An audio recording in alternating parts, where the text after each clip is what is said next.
வணக்கம். இன்னைக்கு நாம ஒரு பெரிய விஷயத்த ஆழமா அலச போறோம். நீங்க கொடுத்திருக்கிற இந்த ஆதாரங்களின் அடிப்படையில நாம சின்ன வயசுல இருந்து யதார்த்தத்தை பத்தி கத்துக்கிட்ட எல்லாத்தையும் ஒரு கேள்வி கேட்க போறோம். ஆமாம். அணுக்கள், திடப்பொருள், நாம யாருங்கிற வரைக்கும் நாம உறுதியா நம்புற பல விஷயங்கள் சொல்லப்போனா ஒரு பெரிய மாயேன்னு இந்த ஆதாரங்கள் சொல்லுது. அப்போ நம்மளோட நோக்கம் இந்த தகவல்கள்ல இருக்கிற முக்கிய வாதங்களை ஒன்னொன்னா பிரிச்சு பார்த்து இது உண்மையா பொய்யான்னு ஆராயறது தான். சரிதான். அந்த பழைய கட்டிடத்தை இடிச்சிட்டு ஒரு புதிய பார்வை எப்படி இருக்குன்னு பார்க்கலாம். சரி, அப்போ அந்த பழைய கட்டிடத்தோட அஸ்திவாரத்திலிருந்து ஆரம்பிக்கலாம். யதார்த்தத்தை பற்றிய நமது புரிதல் ஒரு 3 பெரிய ஆழமான பொய்கள் மேல கட்டப்பட்டிருக்குன்னு இந்த ஆதாரம் சொல்லுது. வாங்க முதல் பொய்ய உடைப்போம். முதல் பொய், நீங்க தான் உங்க உடல். ஆமா, இதுதான் நமக்கு சொல்லிக் கொடுக்கப்பட்டிருக்கு. நம்மளோட எண்ணங்கள், உணர்வுகள், நம்மளோட நான்கிற உணர்வு எல்லாமே மூளைக்குள்ள நடக்கிற ஒரு கெமிக்கல் ரியாக்ஷன். அப்படிதானே? அப்படிதான் நம்ம நம்ப வைக்கப்பட்டிருக்கோம். ஆனா இந்த ஆதாரம் ஒரு சுவாரஸ்யமான கேள்விய கேக்குது. என்ன கேள்வின்னு சொல்லுங்க. நம்ம நரம்பு செல்களை தவிர உடம்புல இருக்கிற மத்த எல்லா செல்களும் ஒவ்வொரு 7 வருஷத்துக்கு ஒரு முறை முழுசா மாறிடுதாம். ஓ, அப்போ 7 வருஷத்துக்கு முன்னாடி இருந்த உடல் இப்போ இல்ல. இல்ல. ஆனா நான்கிற உணர்வு மட்டும் அப்படியே இருக்கு. அது எப்படி? உடல் முழுக்க மாறிடுச்சே, ஆனா நீங்க மாறலையே. ஆமால, இது யோசிக்க வேண்டிய விஷயம்தான். அதனாலதான் இந்த ஆதாரம் என்ன சொல்லுதுன்னா, நாம இந்த உடம்பு இல்ல. நாம ஒரு காரை ஓட்டுற டிரைவர் மாதிரி இந்த உடம்ப ஒரு கருவியை பயன்படுத்துற உணர்வு நிலைதான் உண்மையான நாம். நல்ல உதாரணம். கார் மாறலாம், ஆனா டிரைவர் அதேதான். சரி, ஆனா இந்த உண்மையை ஏன் நம்ம கிட்ட இருந்து மறைக்கணும்? அதுக்கு காரணம் பயம். ரொம்ப சிம்பிளான ஒரு காரணம் பயம். பயமா? ஆமாம். நீங்க உங்க உடம்பு தான் நம்புனா உங்கள மரண பயத்தை வச்சு கட்டுப்படுத்தலாம். நோய் வரும், வயசாயிடும்னு பயமுறுத்தலாம். ஆனா நீங்க வெறும் உடம்பில்ல, அதுக்கும் மேலான ஒரு ஆற்றல்னு உங்களுக்கு தெரிஞ்சா அந்த பயங்கள் எல்லாம் அர்த்தமில்லாம போயிடும். கரெக்ட். பயம் இல்லாதவங்களை கட்டுப்படுத்துறதே ரொம்ப கஷ்டம். அதனாலதான் இந்த உண்மை மறைக்கப்படுதுன்னு இந்த ஆதாரம் ஒரு வலுவான வாதத்தை வைக்குது. சரி, இது முதல் பொய். நாம இந்த உடம்பில்ல. அப்போ நம்மள சுத்தி இருக்கிற இந்த உலகம் அதுவாது உண்மையா? ஒரு சுவத்துல தட்டினா வலிக்குதே. அங்கதான் அடுத்த ஆச்சரியம் இருக்கு. ஆனா இந்த ஆதாரத்தின்படி அதுவும் நாம நினைக்கிற மாதிரி திடப்பொருள் இல்லையாம். இதுதான் இரண்டாவது பெரிய பொய்யாம். ஆமா, இதுதான் ரொம்ப ஆச்சரியமான விஷயம். இயற்பியல் என்ன சொல்லுது? ஒவ்வொரு அணுவும் 99.9999% வெறும் வெற்றிடம். ஒரு நிமிஷம், 99.9999%? ஆமா. அப்போ திடத்தன்மைங்கிற உணர்வு எங்கிருந்து வருது? அது 2 அணுக்களோட எலக்ட்ரான் புலங்கள் ஒண்ணு தள்ளுறதால வர்ற ஒரு உணர்வு தானே தவிர அங்க உண்மையில எதுவும் தொடல. அடங்கப்பா! அப்போ நாம ஒருத்தர் மேல ஒருத்தர் மோதுறது, ஒரு சுவத்துல கை வைக்கிறது எல்லாமே வெறும் மின்காந்த விசைகளின் விளையாட்டு தானா? திடப்பொருள்ங்கிறதே ஒரு பெரிய மாயேன்னு சொல்ல வராங்க. அது மட்டும் இல்ல, இன்னும் ஆழமா ஒரு அணுக்குள்ள போய் பார்த்தா அங்க பொருள்னே எதுவும் கிடையாது. ஆற்றல் அலைகள், அதாவது அதிர்வுகள் மட்டும்தான் இருக்கு. அதிர்வுகளா? ஆமாம். அதனால இந்த ஆதாரத்தோட முடிவு என்னன்னா, இந்த பிரபஞ்சமே அதிர்வுகளாலானது. நாம பொருள்னு சொல்றது ரொம்ப மெதுவா அதிர்ற ஆற்றல், ஒளி மாதிரி விஷயங்கள் வேகமா அதிர்ற ஆற்றல். ஆனா எல்லாமே அதிர்வுதான். ஓ, அப்போ நம்ம எண்ணங்கள், உணர்ச்சிகள் கூட ஒரு விதமான அதிர்வு தான் சொல்லலாமா? நிச்சயமா. இந்த ஆதாரத்தின்படி அன்பு, நன்றி போன்ற உணர்வுகள் உயர் அதிர்வெண் கொண்டவை. பயம், கோபம் போன்ற உணர்வுகள் குறைந்த அதிர்வெண் கொண்டவை. அப்போ எல்லாமே அதிர்மதிரதால நம்ம எண்ணங்கள் நம்மள சுத்தி இருக்கிற யதார்த்தத்தை பாதிக்க முடியும்னு சொல்றீங்க. ஆமா, அதுக்கு இது ஒரு முக்கியமான அடித்தளம். சரி, முதல் பொய் நாம உடல்னு நினைக்கிறது. இரண்டாவது பொய் இந்த உலகம் திடப்பொருள்னு நினைக்கிறது. அப்போ மூணாவது பொய் என்ன? மூணாவது பொய், யதார்த்தம் கீழிருந்து மேல் உருவானதுன்னு நாம நம்புறது. கீழிருந்து மேலா? அப்படின்னா? அதாவது முதல்ல பெருவெடிப்பு, அதாவது பிக் பேங் நடந்தது. அதிலிருந்து உயிரில்லாத துகள்கள் வந்துச்சு. அந்த துகள்கள் சேர்ந்து நட்சத்திரங்கள், கிரகங்கள் உருவாச்சு. அதிலிருந்து தற்செயலா உயிர் வந்து பல கோடி வருஷங்களுக்கு பிறகு கடைசியா உணர்வு நிலை வந்துச்சு. ஆமா, இதுதான் நம்ம அறிவியல் புத்தகங்கள்ல படிச்ச கதை. கீழே உயிரில்லாத பொருள், மேல உணர்வு நிலை. இதுல என்ன தப்பு இருக்க முடியும்? இதுல ஒரு பெரிய புதிர் இருக்கு. அத உணர்வு நிலையின் கடினமான சிக்கல்னு தத்துவவாதிகள் சொல்றாங்க. Hard problem of consciousness. ஆமா, சுருக்கமா சொன்னா மூளை மாதிரி ஒரு உயிரற்ற சதைப்பகுதி எப்படி சிவப்பு நிறத்தை பார்க்கற அனுபவத்தை அல்லது வலிய உணர்ற அகநிலை அனுபவத்தை உருவாக்குதுன்னு அறிவியலால விளக்கவே முடியல. உயிரில்லாத பொருள்ல இருந்து எப்படி உணர்வு திடீர்னு முளைக்கும்? அது சாத்தியமில்லாததுன்னு இந்த ஆதாரம் வாதிடுதா? ஆமா, இதுக்கு நேர்மாறான மேலிருந்து கீழ் மாதிரிய இந்த ஆதாரம் முன்வைக்குது. Top down model. சரிதான். அதாவது உணர்வு நிலைதான் முதன்மையானது. பிரபஞ்சத்தோட அடித்தளமே அதுதான். அந்த உணர்வு நிலையிலிருந்து தான் பொருளும் ஆற்றலும் இந்த உலகமும் வெளிப்படுது. இதுக்கு ஏதாவது உதாரணம் இருக்கா? ஒரு அருமையான உதாரணம் நம்ம கனவு. கனவுல நீங்க பார்க்கற மனிதர்கள், இடங்கள் எல்லாமே உண்மையானது மாதிரி இருக்கும். ஆனா அது எல்லாமே உங்க உணர்வு நிலையிலிருந்து உருவானது தான். அதே மாதிரி தான் இந்த நிஜ உலகமும் ஒரு பெரிய கூட்டு உணர்வு நிலையிலிருந்து வெளிப்படுதுன்னு இந்த ஆதாரம் சொல்லுது. வாவ், நாம ஒரு பெரிய கனவுல இருக்கோம்னு சொல்ற மாதிரி இருக்கு. சரி, பிரபஞ்சமே அதிர்வுகளால் ஆனதுன்னு சொன்னீங்க. அதை இன்னும் கொஞ்சம் விளக்க முடியுமா? கண்டிப்பா. நம்ம கண்ணுக்கு தெரியற ஒளி மின்காந்த நிறமாலையில வெறும் 0.0035%க்கும் குறைவானதுதான். அவ்ளோ கம்மியா? ஆமாம். மீதம் இருக்கிற ரேடியோ அலைகள், எக்ஸ்ரே, வைஃபை சிக்னல்கள்னு ஒரு பெரிய அதிர்வு கடல் நம்மள சுத்தி இருக்கு. ஆனா அதையெல்லாம் நம்மளால பார்க்கவோ உணரவோ முடியல. யதார்த்தம்ங்கிறது கண்ணுக்கு தெரியாத இந்த அதிர்வுகளின் கடல். அப்போ நாம எல்லாரும் இந்த அதிர்வு கடல்ல நீந்திட்டு இருக்கோம்னு சொல்லலாமா? இதோட தாக்கம் என்ன? இதோட மிகப்பெரிய தாக்கம் என்னன்னா, நாம யாரும் தனித்தனியான தீவுகள் இல்ல. நாம எல்லாரும் இந்த அதிர்வு புலம் மூலமா ஒன்னோட ஒன்னு இணைக்கப்பட்டிருக்கோம். ஒரு குளத்துல கல்லை எரிஞ்சா அலைகள் பரவுற மாதிரி. சரியா சொன்னீங்க. உங்க மனசுல உருவாகிற ஒவ்வொரு எண்ணமோ உணர்ச்சியும் இந்த பிரபஞ்ச புலம் முழுக்க சின்ன அலைகளை ஏற்படுத்துதுன்னு இந்த ஆதாரம் விளக்குது. இது கேட்கவே ரொம்ப சக்தி வாய்ந்தவே இருக்கு. இதுக்கு அறிவியல் ரீதியான ஆதாரம் ஏதாவது இருக்கா? ஏன்னா இது கொஞ்சம் ஆன்மீக மாதிரி கேக்குது. இருக்கு. இங்கதான் குவாண்டம் இயற்பியலோட பிரபலமான இரட்டை பிளவு சோதனை உள்ள வருது. இந்த சோதனையோட முடிவு ரொம்ப விசித்திரமானது. சொல்லுங்க, கேட்கவே ஆர்வமா இருக்கு.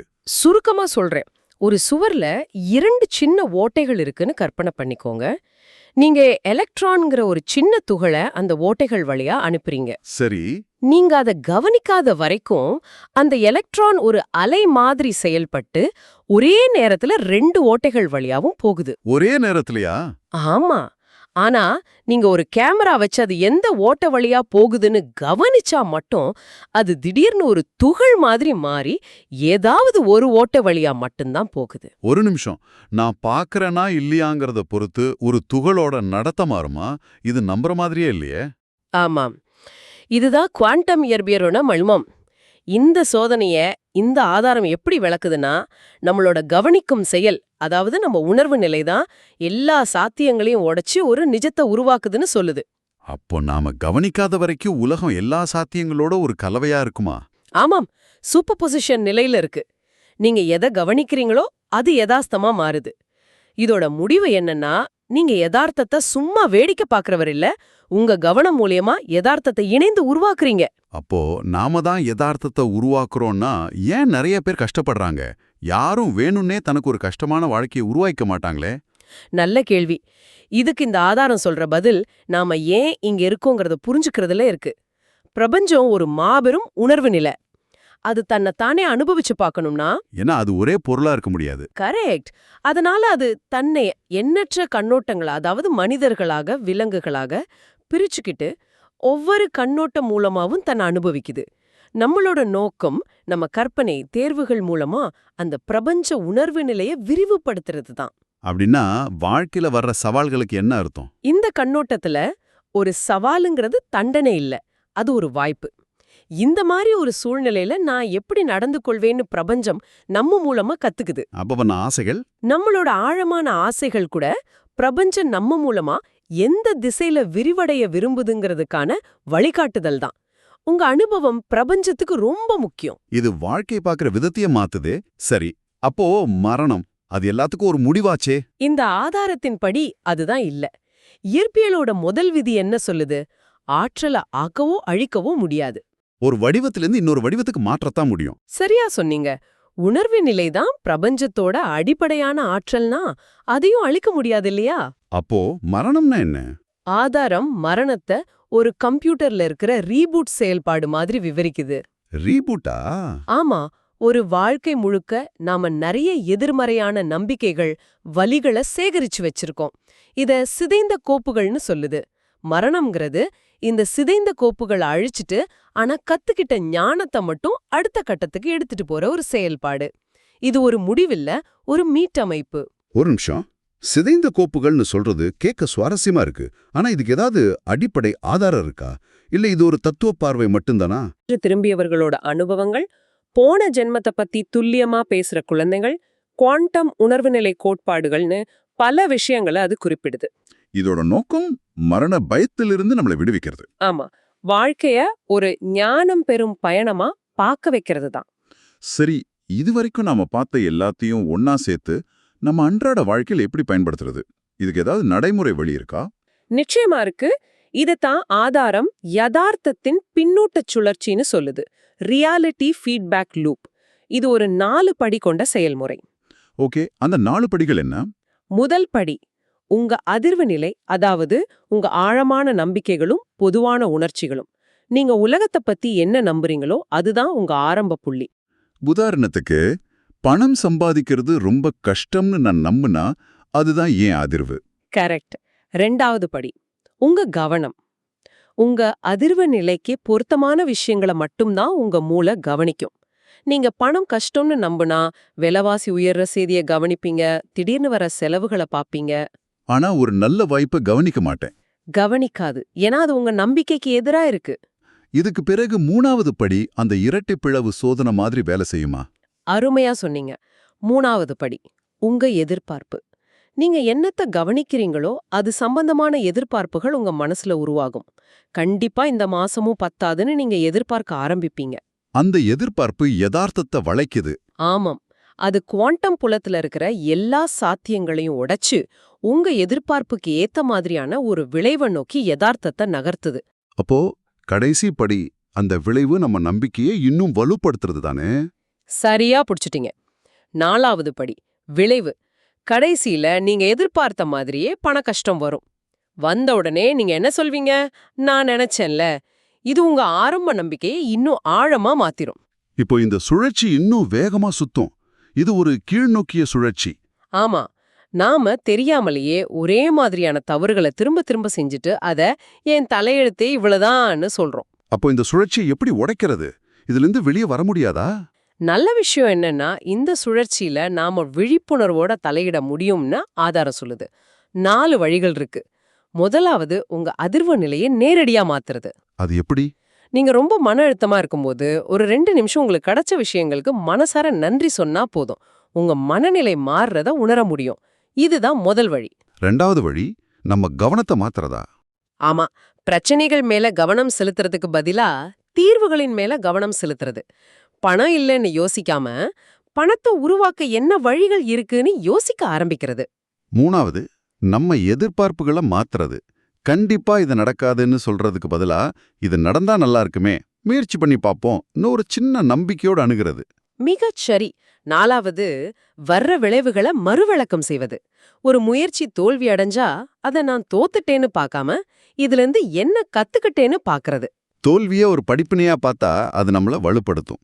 ஆமா, இந்த 4 இடங்கள்ல ஏதாவது ஒண்ணுல நீங்க சின்னதா ஒரு மாற்றத்தை செஞ்சா கூட அந்த கீழ் நோக்கிய சுழற்சிய ஒரு மேல் நோக்கிய சுழற்சியா மாத்த முடியும். அப்படியானால் இந்த ஆழமான அலசலின் முடிவு என்ன? நாம கத்துக்கிட்ட முக்கியமான விஷயம் என்ன?